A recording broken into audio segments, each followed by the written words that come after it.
Währenddem das Kind rausgeht, würde ich euch sonst den heutigen Bibeltext vorlesen. Er steht im Matthäus 4, ab Vers 18. Als Jesus am See von Galiläa entlang ging, sah er zwei Fischer, die auf dem See ihr Netz auswarfen. Es waren Brüder, Simon, auch Petrus genannt, und Andreas. Jesus sagte zu ihnen: Kommt, folgt mir nach.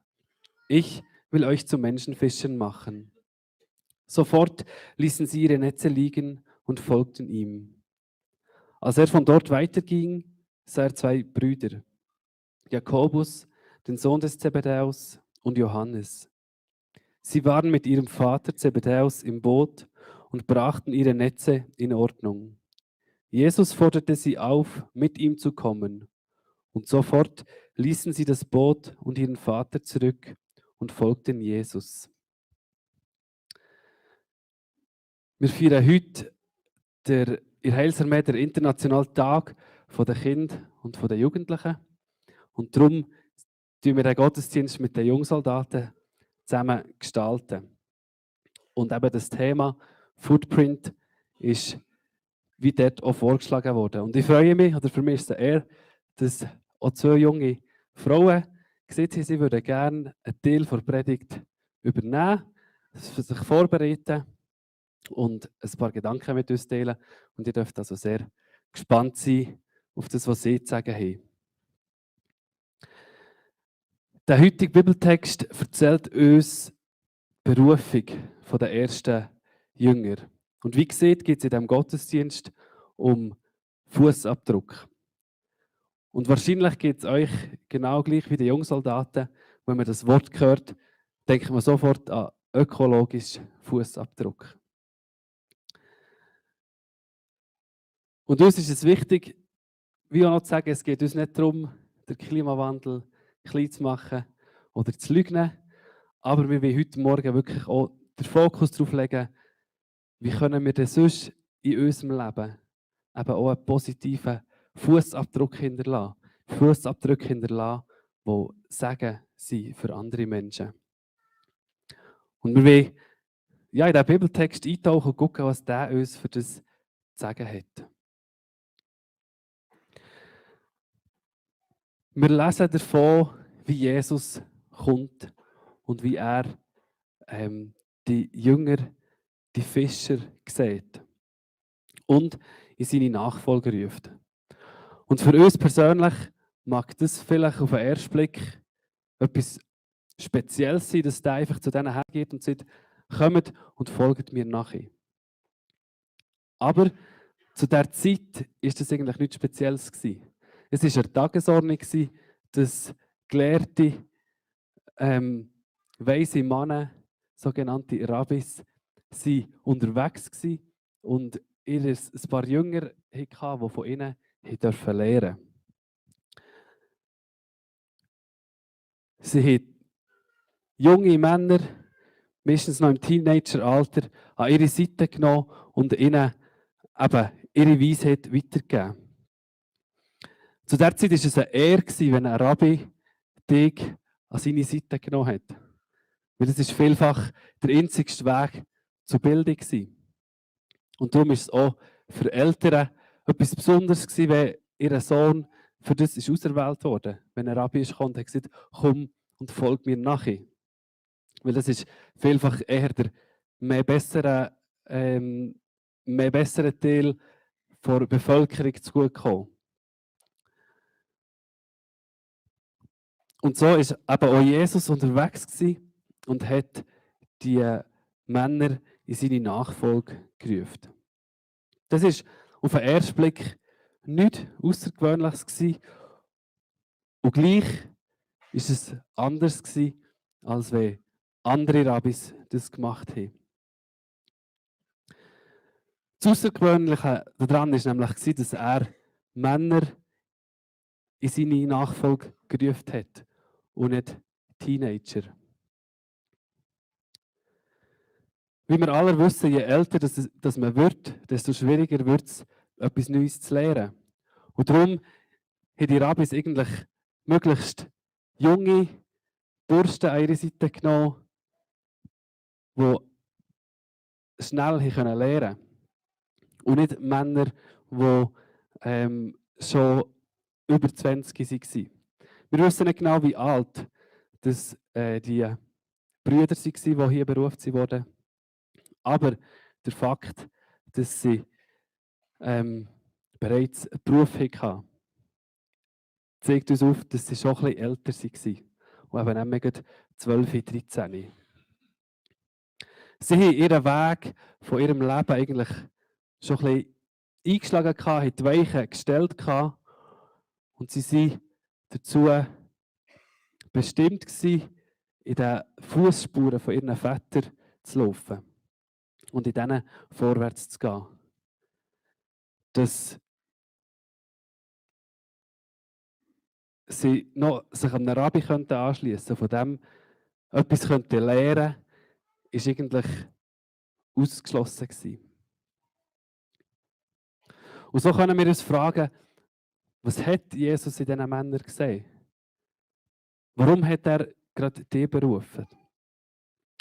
Und ich bin zutiefst davon überzeugt, dass Jesus eben das Potenzial in diesen Menschen gesehen hat. Er hat gesehen, was in diesen Männern steckt. Nämlich mehr, als dass sie bis jetzt vielleicht gezeigt haben, ja wahrscheinlich sogar mehr, als dass sie sich selber bewusst waren. Vor ein paar Wochen habe ich Predigt haben zu eigentlich der genau gleichen Geschichte, aber so, wie sie im Johannesevangelium steht. Und dort lesen wir ganz schön davon, wie die erste Begegnung von Jesus und dem Petrus stattfindet. Wo Jesus zum Petrus sagt, und du sollst Kephas heissen, Fels. Und da sehen wir, der Petrus ist zu der Zeit, würde ich jetzt mal behaupten, nicht der standhafteste Mensch gewesen. Er war nicht ein Fels gewesen. Er war ein bisschen hitzköpfig gewesen. Er war auch ein bisschen aufgebrachter gewesen. Eben so ein richtiger Fisch, wie wir uns das vorstellen. Aber Jesus hat eben sein Potenzial gesehen. Er hat schon gesehen, was mal aus dem Mensch wird werden. Er hat schon gesehen, dass er mal zu dem Fels für die Gemeinde, für die Christen wird werden. Ein Fels, wo er eben seine Gemeinde, die Kirche darauf gebaut wird. Und ich glaube, so dürfen wir auch wissen, dass Gott dies und mein Potenzial sieht. Er sieht die Fußspuren, die Fußabdrücke, die er für unser Leben vorbereitet hat. Und ich bin zutiefst davon überzeugt, dass er will, dass wir in diesen Segensspuren laufen und in seiner Nachfolge vorwärts gehen. Jesus sieht die Werte, auch wenn der vielleicht niemand anders zu sehen scheint. Wie gesagt, jeder andere Rabbi hat die ganz andere Leute berufen als die Fischer. Aber Jesus hat ihr Potenzial gesehen. Er weiß, wo dass wir vielleicht manchmal schon unter unserem Potenzial laufen. Wo dass wir uns benachteiligt fühlen. Und ich glaube, er sagt zu dir und zu mir, folg mir nachher, weil ich habe noch Grosses vor. Ich sehe in dir mehr, als dass du dir vorstellen kannst. Und es ist nie zu spät, noch von mir zu lernen und mir nachher zu folgen. Er fordert uns zur Nachfolge auf und darüber wird uns jetzt Diana ein paar Gedanken weitergeben. Genau, also der nächste Punkt ist Following. Auf Deutsch übersetzt bedeutet das so viel wie Nachfolgen.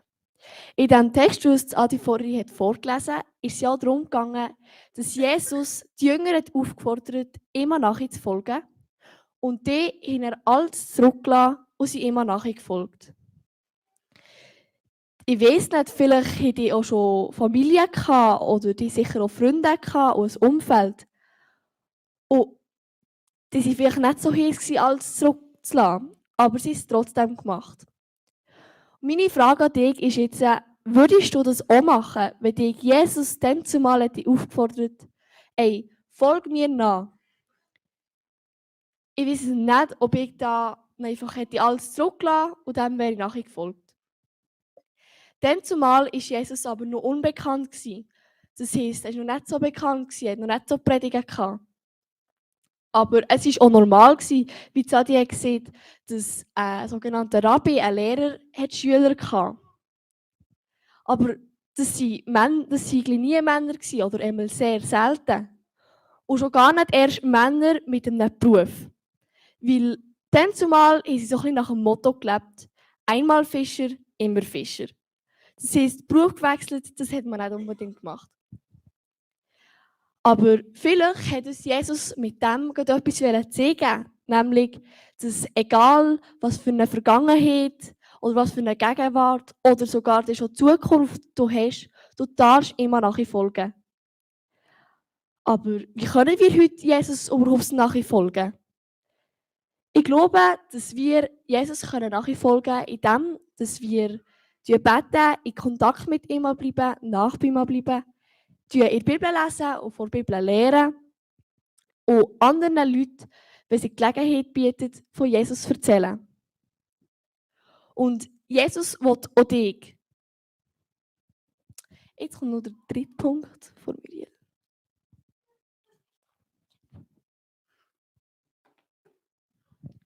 Genau, das dritte Wort ist Fishing. Auf Deutsch heißt es Fischen oder Angeln.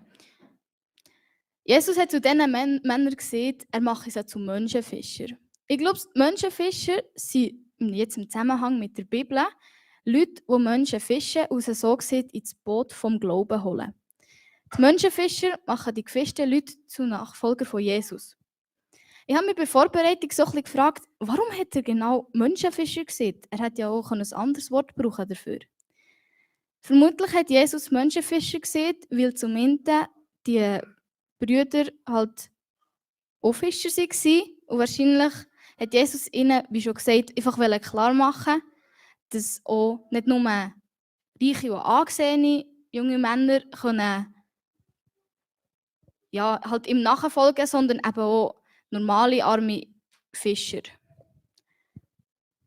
Ich denke, Jesus hat auch wollen, dass sie wie wissen, dass sie zwar alles müssen zurücklassen müssen, aber gleich ihren Beruf in einer anderen Form können weiterführen können, eben als Menschenfischer. Habt ihr gewusst, dass wir auch Menschenfischer sein dürfen? Egal, ob Jesus in menschlicher Gestalt hier auf der Erde lebt oder einfach nur in unserem Herz wohnt. Und wie soll ich es machen?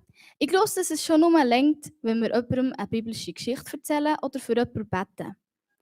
Jesus hat ja seine Jünger dazu berufen, möglichst viele Menschen zu seinen Nachfolgern zu machen. Und diesen Wunsch hat er auch bei uns.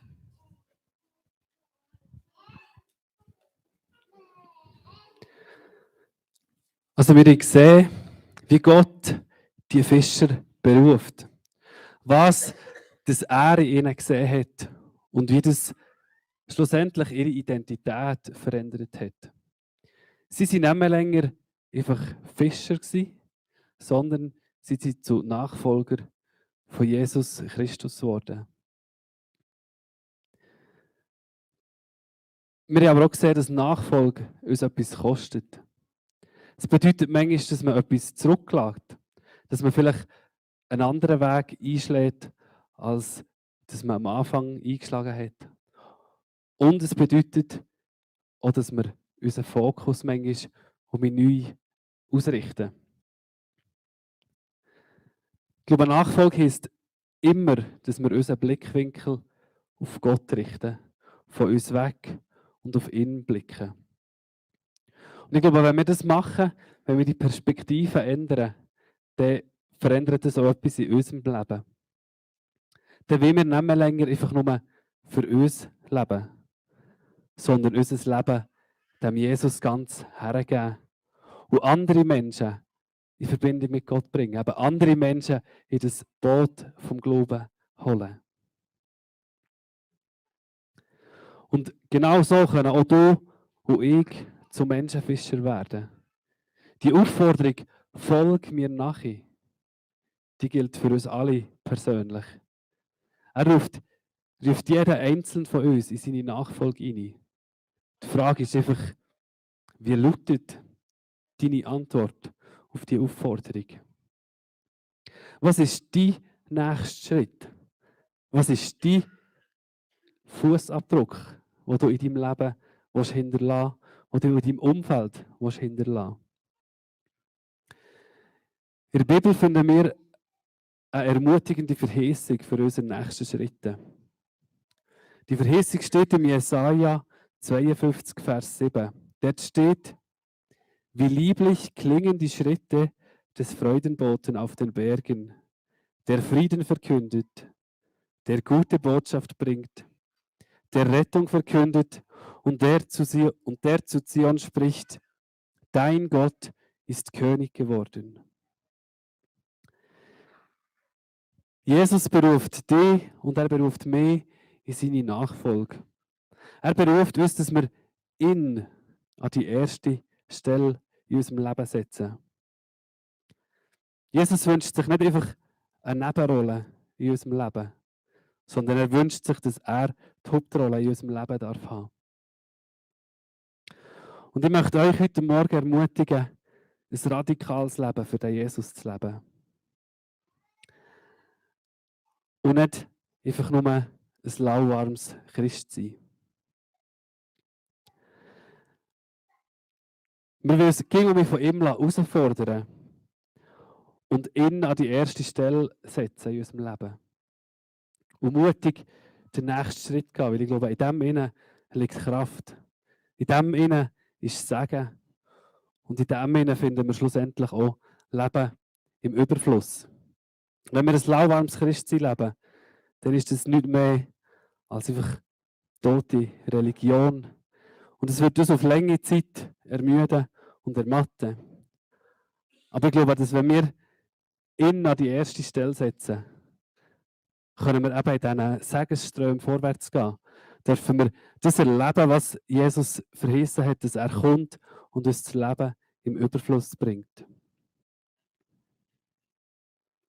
Echte Nachfolge bringt uns mit zurück ans Vaterherz.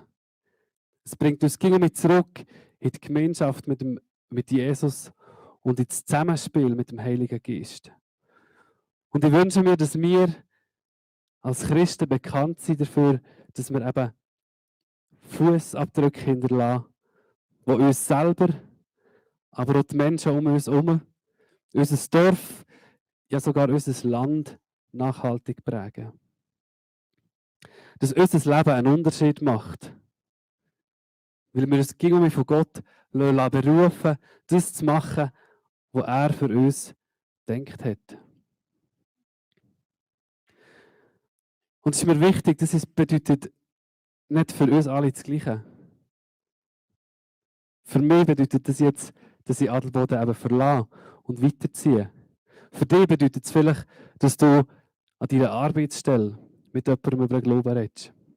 Dass du innerhalb von deiner Familie, von deiner Verwandtschaft den Glauben bezeugst.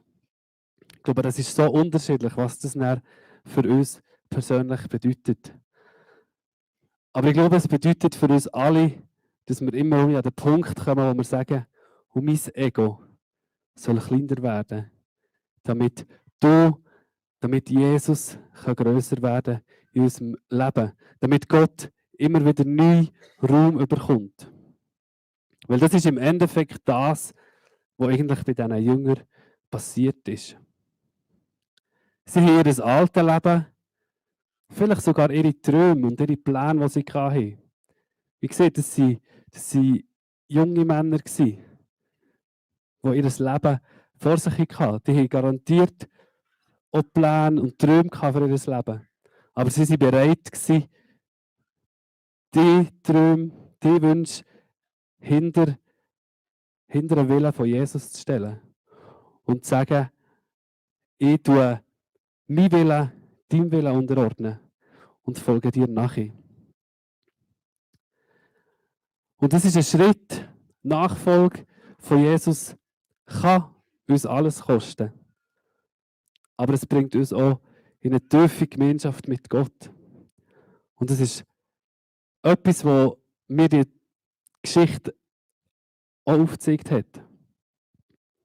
Aber die Jünger haben ihr altes Leben aufgegeben, haben ihr Fischernetz auf die Seite gelegt, aber es hat sie in die Gemeinschaft mit Jesus gebracht.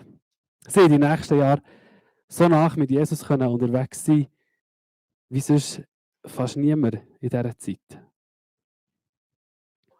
Und darum möchte ich uns ermutigen, dass wir auch so Freudenboten sind, die eben dort, wo wir sind, Menschen mit Gott in Kontakt bringen, die die gute Nachricht verkünden und der Welt sagen, dass Jesus Christus König ist, dass Jesus der ist, der Rettung bringt und der uns mit dem Vater im Himmel versöhnt hat.